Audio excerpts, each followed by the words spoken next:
Halo teman-teman, pada video kali ini saya akan menjelaskan tentang rasio profitabilitas. Pengertian rasio profitabilitas.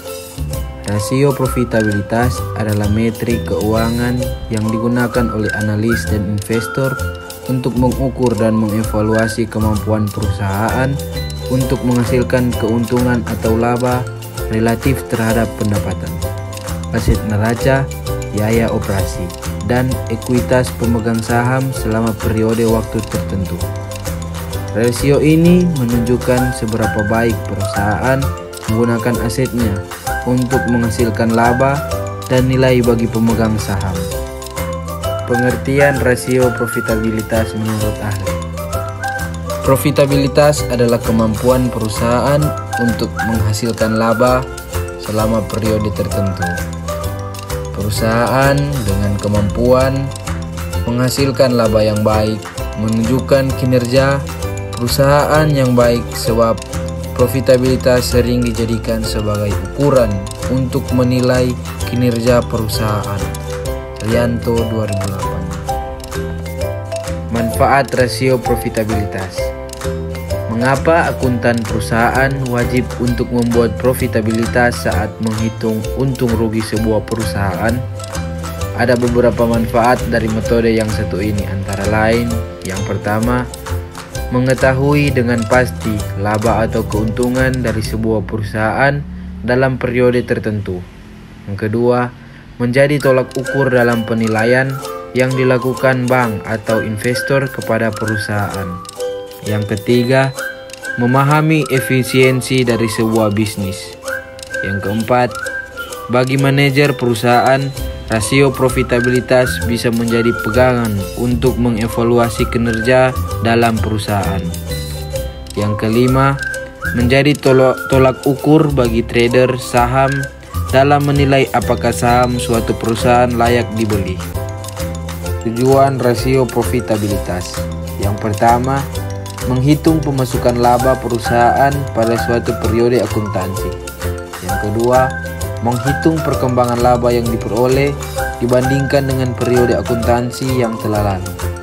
Yang ketiga, menghitung kemampuan perusahaan untuk mengembangkan modal yang digunakan, baik berasal dari modal pinjaman maupun modal sendiri.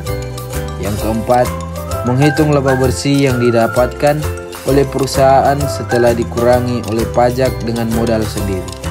Yang kelima, menilai posisi laba yang didapatkan oleh perusahaan dengan yang didapatkan pada periode sebelumnya. Fungsi rasio profitabilitas. Yang pertama, sebagai pengukur performa perusahaan dalam menghasilkan keuntungan dari jumlah modal yang diberikan atau dimiliki, baik modal yang dipinjami atau modal yang berasal dari kekayaan pemilik perusahaan. Yang kedua, sebagai membanding posisi atau jumlah laba yang dimiliki perusahaan pada tahun saat ini terhadap jumlah laba pada tahun sebelumnya. Yang ketiga, sebagai penyaji data terkait laba perusahaan dari waktu ke waktu sehingga bisa digunakan sebagai sarana evaluasi para stakeholders.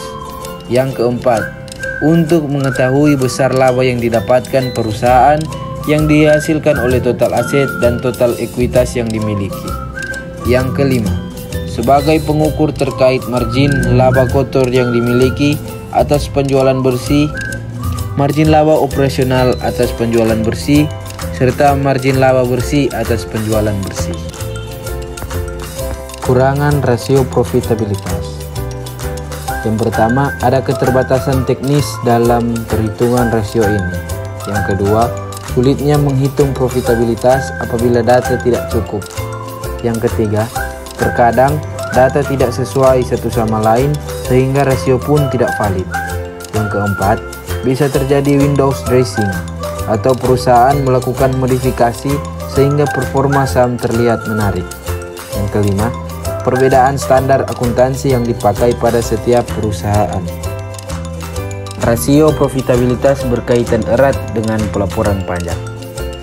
Seperti yang sudah dikatakan dalam pembahasan manfaat dari rasio profitabilitas, yakni berguna sebagai acuan dasar atas aspek pajak yang menjadi tanggung jawab perusahaan. Oleh karena itu, dapat disimpulkan bahwa rasio profitabilitas ini pun sangat erat kaitannya dengan penyetoran dan pelaporan pajak. Jenis-jenis rasio profitabilitas. Yang pertama, margin laba kotor atau gross profit margin.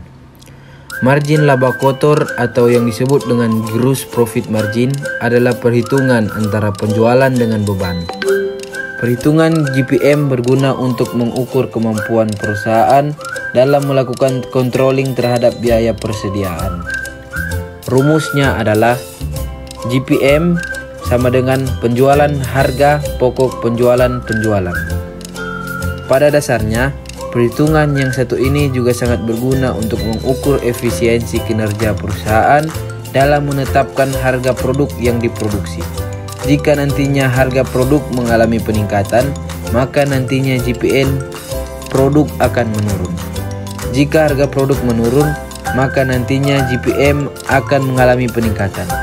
Besarnya rasio GPM akan menunjukkan bahwa kinerja perusahaan semakin bagus.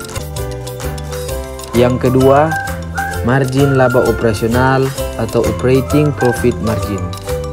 Jenis rasio margin yang satu ini merupakan perhitungan keuntungan murni atas kegiatan operasional perusahaan berupa proses penjualan yang telah dilakukan. Margin laba operasional yang sering juga disebut sebagai operating profit margin atau OPM dan merupakan perhitungan yang dilakukan dengan mengabaikan kewajiban finansial berupa bunga serta pajak. Rumus adalah OPM sama dengan laba sebelum pajak penjualan. Dengan perhitungan di atas, bisa dikatakan jika OPM adalah alat yang digunakan untuk mengukur persentase tiap penjualan yang tersisa setelah dikurangi semua pengeluaran wajib. Contohnya biaya, beban selain bunga, pajak, serta dividen saham preferen. Nilai rasio OPM yang semakin besar akan menunjukkan baiknya kinerja perusahaan. Yang ketiga, margin laba bersih atau net profit margin. Perhitungan rasio margin laba bersih atau net profit margin adalah salah satu rasio perhitungan untuk mengukur margin laba bersih atau penjualan yang dilakukan perusahaan. Rumusnya adalah NPM sama dengan laba setelah pajak penjualan.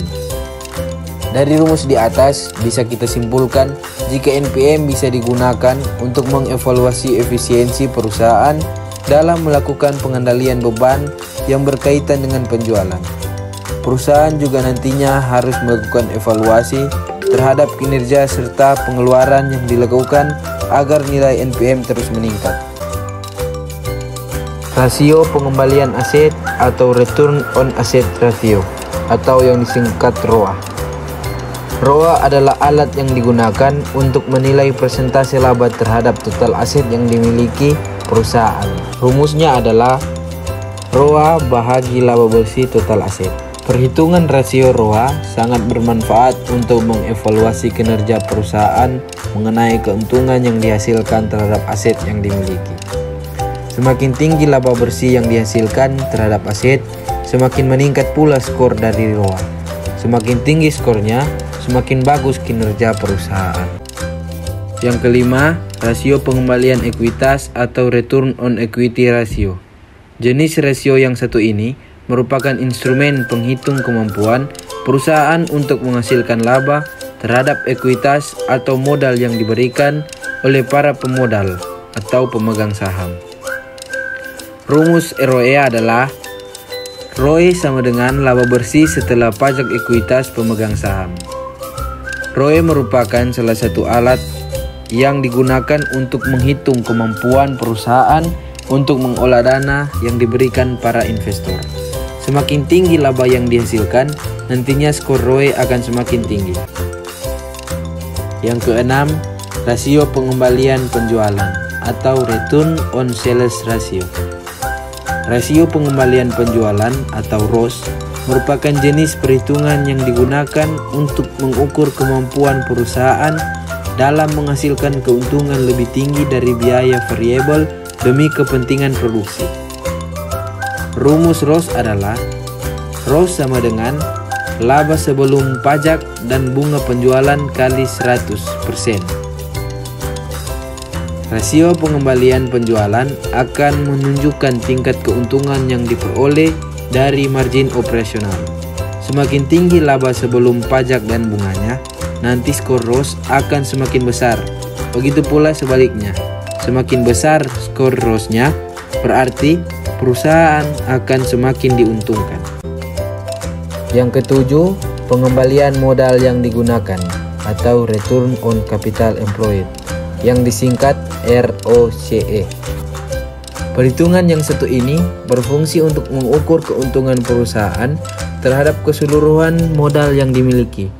Nantinya, skor ROCE ini ditampilkan dalam bentuk persentase.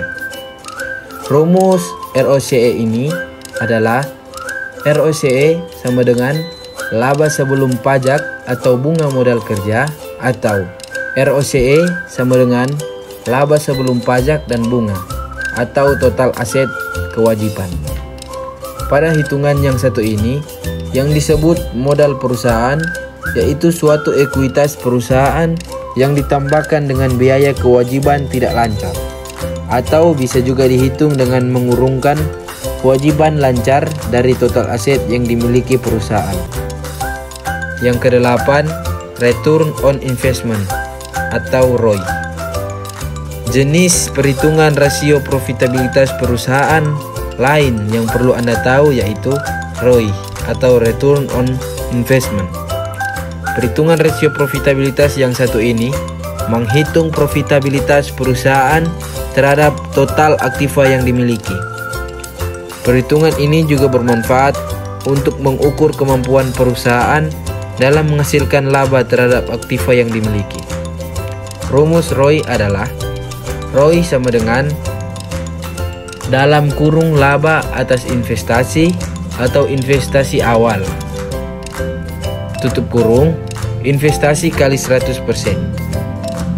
ROI digunakan untuk mengetahui seberapa mampu perusahaan yang menghasilkan laba terhadap semua aktiva yang dimiliki. Semakin tinggi laba yang didapatkan, nantinya skor ROI semakin tinggi. Skor ROI yang tinggi nantinya mencerminkan kinerja perusahaan yang semakin baik pula. Yang kesembilan, Earning per Shares atau disingkat EPS. Jenis perhitungan rasio profitabilitas perusahaan terbaik yaitu dengan cara menghitung earning per share atau EPS. Jenis perhitungan yang satu ini berfungsi untuk menghitung tingkat kemampuan perusahaan dilihat dari nilai per lembar saham untuk menghasilkan laba. Rumus EPS adalah EPS sama dengan laba bersih setelah pajak dikurangi dividen saham preferred jumlah saham biasa yang beredar. Biasanya, rasio EPS ini adalah yang paling diperhatikan oleh pemegang saham karena nantinya mengukur kemampuan perusahaan untuk menghasilkan laba terhadap investasi yang dilakukan. Semakin besar skor EPS-nya, perusahaan dinilai lebih kompeten dalam menghasilkan laba atau keuntungan. Jika terjadi kesalahan-kesalahan kata, mohon dimaafkan. Sekian dan terima kasih.